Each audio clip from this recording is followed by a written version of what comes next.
seperti itu, tidak bisa menahan kencing, terus kemudian kebelet pipis, mestinya otomatis saya bilang dengan mutawifnya. Nah itu bagaimana? Apakah saya di sana mungkin sudah awam ya Pak ya, mau ke kamar mandi atau ngendi gone jauh tidak ngerti atau bagaimana? Nah itu nanti kalau misalnya sudah putaran kedua, saya kebelet pipis atau mau kencing, nah itu kembali lagi ke putaran satu atau melanjutkan lagi ke menyelesaikan dari startnya itu dari putaran kedua itu lagi atau bagaimana?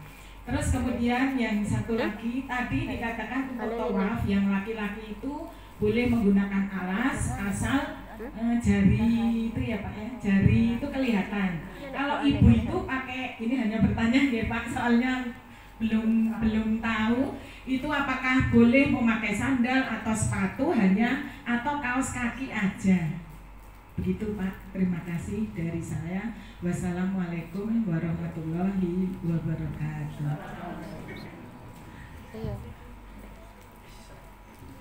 Ya alhamdulillah. Kok nyukani pertanyaan itu sih gampil mawon tuh. Ya. Jadi sebetulnya begini, nanti mutawif itu begini. Biasanya Bapak Ibu yang mau pipis dulu silahkan dulu sebelum melakukan tawaf ya, bisa ditawarkan dulu. Kita tunggu dulu. Jadi belum masuk ke area Ka'bah, masih mungkin sekitar sudah di dalam masjid di lantai dasar, tapi belum ke area Ka'bah. Di lantai dasar Ka'bah itu ada toilet di tempat wudu ya. Tempat wudu aja, tapi toiletnya memang di luar semua. Nah makanya nanti biasanya sebelum masuk Masjidil Haram itu WC-nya kan di luar. Nah, mungkin di WC 6 dulu, nanti berhenti dulu. Siapa yang mau kebelet silahkan pipis dulu. Nah disarankan untuk silahkan pipis dulu. Nah setelah itu nanti berwudu masuk. Nah setelah masuk nanti baru nanti ke melakukan tawaf. Nah tiba-tiba putaran kedua kok kentut, misalnya batal ya, karena kan harus punya wudu tawaf itu.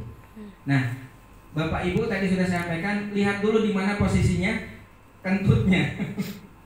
Tapi misalnya kok Bapak Ibu sudah 1,5 putaran, ya kan berakhirnya di Hajar Aswad tadinya.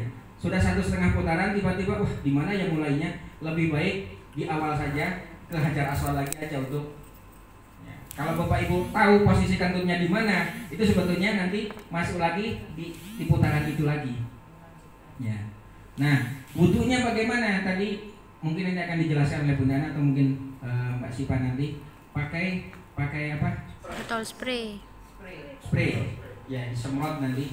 Karena Bapak Ibu kalau mau ngambil wudhu di lantai dasar, keluar dulu Bu dari putaran itu, dan masuknya nanti lagi agak sulit lagi. Lebih baik pakai spray itu. Nah, bagaimana? Apakah nanti kalau terpecah? Jadi nanti mungkin bisa memberitahu Pak Haji Maim atau mutawifnya, saya batal misalnya seperti itu. Karena bisa jadi nanti setelah putaran selesai, ini sudah selesai grupnya, Ibu mungkin masih nambah 1 putaran kan? Nah nanti mungkin bisa ditunggu yang lainnya di sini, atau mungkin nanti ada yang selesai tapi yang ada yang antar membimbing seperti itu. Ya. Tapi kalau misalnya tidak hafal pastinya saya batal di mana, lebih baik ya mulai saja dari Hajar Aswad, dari mulai lagi. Gitu. Kemudian yang kedua apa Bang? Oh, saya pakai ya. Kalau wanita pakai kaos kaki. Ya, pakai kaos kaki sudah cukup. Ya. Kalau laki-laki tidak bisa pakai sandal karena di dalam masjid. Ya, udah laki-laki nggak usah pakai. Insya Allah Bu, di sana tuh nggak panas sama sekali. Meskipun di atas terik matahari, marmernya itu tidak mengeluarkan panas, malah enak-enak saja. Yang panas itu di luar Masjidil Haram. Itu panas itu. Dalam Masjidil Haram. Kalau cuacanya sedang panas. Kemarin haji itu 50 derajat pas haji kemarin itu. Tapi sekarang kayaknya sudah mulai mungkin rendah. Ini pastinya mungkin 20 berapa 26 23 derajat begini gitu ya. Jadi pakai kaos kaki saja mungkin ibu-ibu ya. Mungkin itu gitu.